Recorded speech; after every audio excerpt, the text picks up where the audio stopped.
bem-vindo ao canal mais uma vez. Esta semana nós vamos abordar o tema geral da lição do dia, que é a missão de Deus nos alcança, parte 1. E antes de continuar aqui na matéria, se não for inscrito no canal, se inscreva no canal. Se gostar do vídeo, deixe o teu like. Se não gostar, também deixe um dislike. E também não deixe de comentar, né, sobre o teu ponto de vista, sobre o que está achando da lição desta semana e em particular da lição do dia de hoje. E o verso para memorizar da semana encontramos no livro de Gênesis, capítulo 3, no versículo 9, e diz: E o Senhor Deus chamou o homem e lhe perguntou: onde está? Para a lição de hoje, nós temos o grande tema: o Deus que nos alcança, o Deus que dá a iniciativa de ir atrás da raça caída, a fim de salvá-la e levá-la à eternidade. Então, aqui no nosso material, no primeiro parágrafo, nós lemos o seguinte: Deus nos criou à sua imagem e semelhança. Ele nos deu um mundo perfeito e seu propósito era que vivêssemos em perfeita conexão com Ele, num relacionamento centrado em seu atributo mais precioso, e esse atributo, logicamente, que é o amor. Para que o amor fosse real, Deus também nos deu um dom precioso. E este dom precioso que Deus nos dá é o livre-arbítrio, ou seja, a capacidade de o homem escolher entre o bem e o mal, de escolher entre o certo e errado, a capacidade de escolher amar Deus ou não amar Deus. Ou seja, Deus deu para o homem a capacidade de escolher, de decidir, né, sobre o que ele quer para o seu futuro, sobre o que ele quer para a sua vida, se quer ser salvo ou quer se perder. Enfim, vida ou morte depende de mim e de você.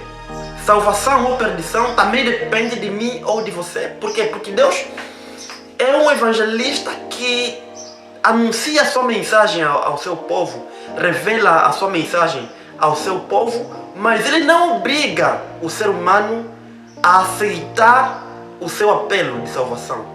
Ele não obriga o ser humano a amá-lo, porque Deus prefere que este amor que o ser humano sinta para com ele seja um amor incondicional, um amor não forçado. E continuando, a liberdade de escolher, é isto que Deus oferece ao ser humano: a liberdade de escolher o caminho a seguir, a vida a seguir.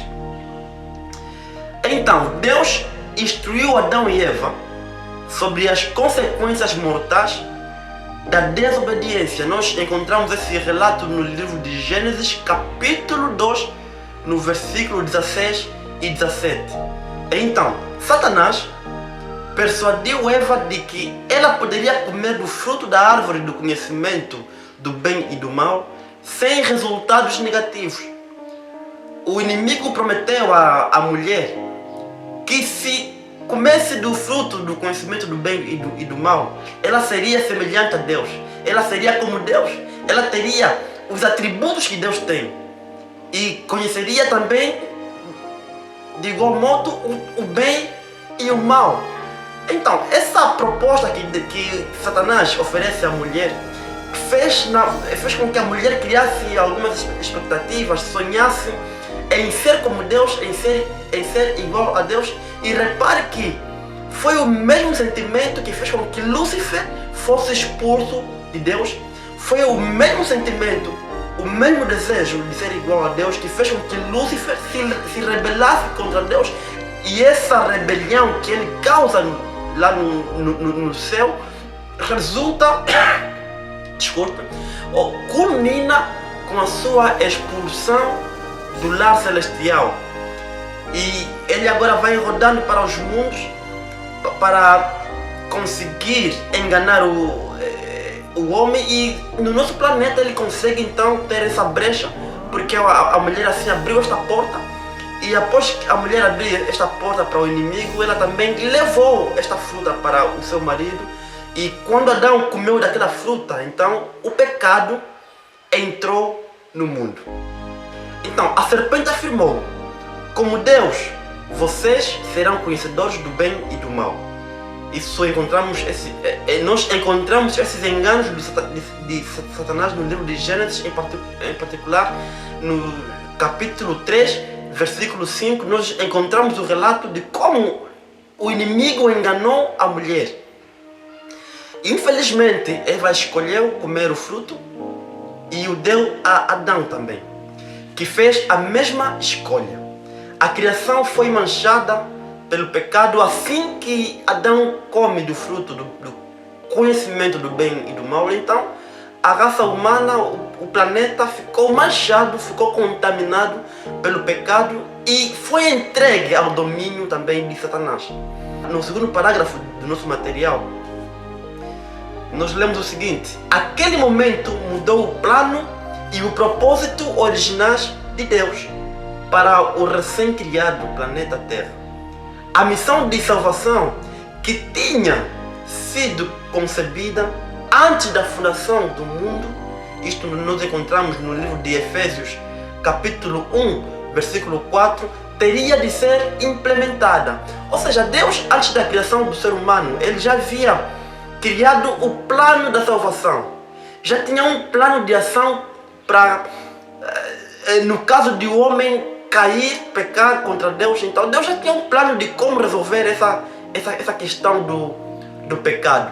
Então, quando Adão confirma esta queda, então Deus apenas usa um plano que já foi traçado há muito tempo atrás, para agora implementar a fim de que o homem pudesse ser salvo.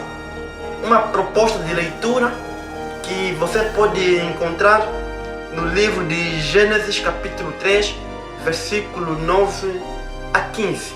E ali temos uma questão: quais foram as primeiras palavras de Deus a Adão depois que ele e Eva caíram?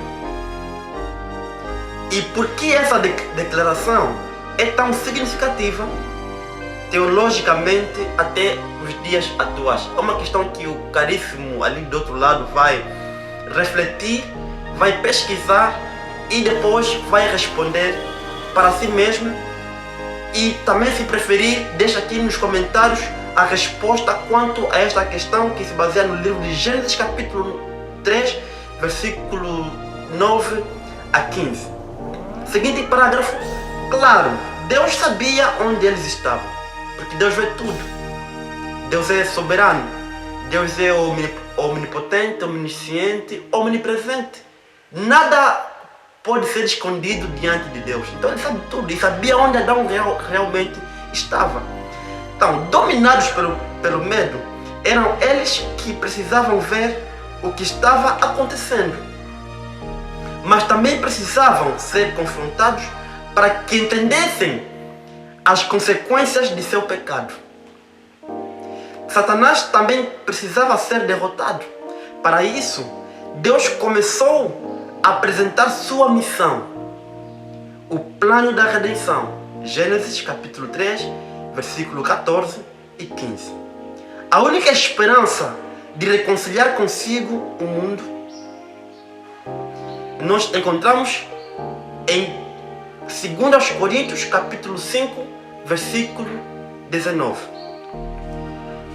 O último parágrafo do nosso material diz o seguinte: no entanto, precisamos prestar atenção ao fato de que antes do confronto e da promessa de reconciliação, Deus foi em busca da humanidade.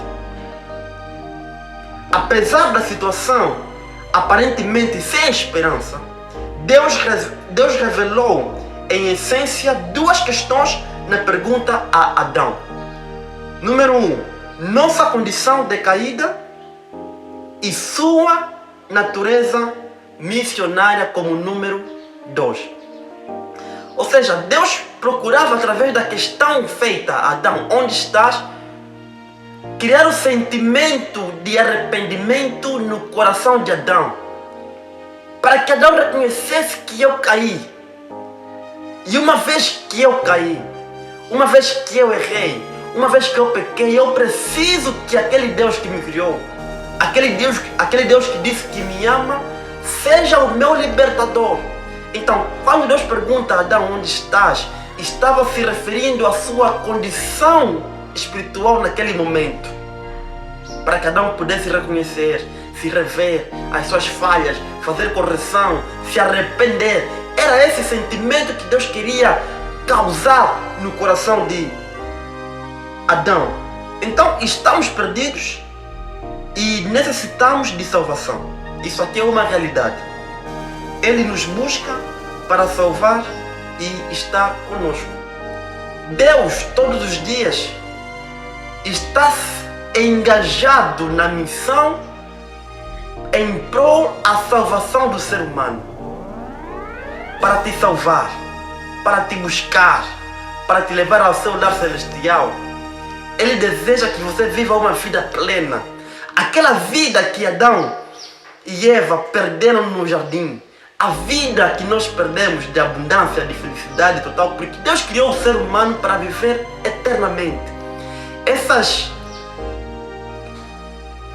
coisas que nós constatamos hoje no mundo atual, como fomes, guerras, terremotos, doenças, tristeza, abalos e outras situações difíceis, não haviam antes que Deus criou o mundo, não havia depois que Deus criou Adão e Eva. Só depois do pecado é que essas complicações todas começaram a surgir e a abalar a humanidade. E aquele propósito pelo qual Deus criou o ser humano no jardim, para que vivesse eternamente, para que vivesse uma vida de alegria, uma vida de bonança, uma vida sem preocupações, sem doenças, sem fome, sem guerras, sem terremotos, sem nada disso que hoje nos abala, é a mesma vida que Deus quer restituir ao ser humano quando Ele voltar. Então, esse Deus do qual nosso material aqui está falando, está interessado na tua salvação. E o convite que Ele faz é que você se entregue aos seus braços. É que você se entregue de corpo e alma e abandone tudo aquilo que condicione a tua vida espiritual com Deus. Então, de lembrar que não deixe de deixar o teu comentário sobre o que você achou da lição de hoje. E que Deus te abençoe, te proteja, te ilumine e faça resplandecer o seu rosto sobre ti e te dê a paz. Amanhã teremos outro estudo e eu espero por você no mesmo horário. Deus te abençoe. Amém.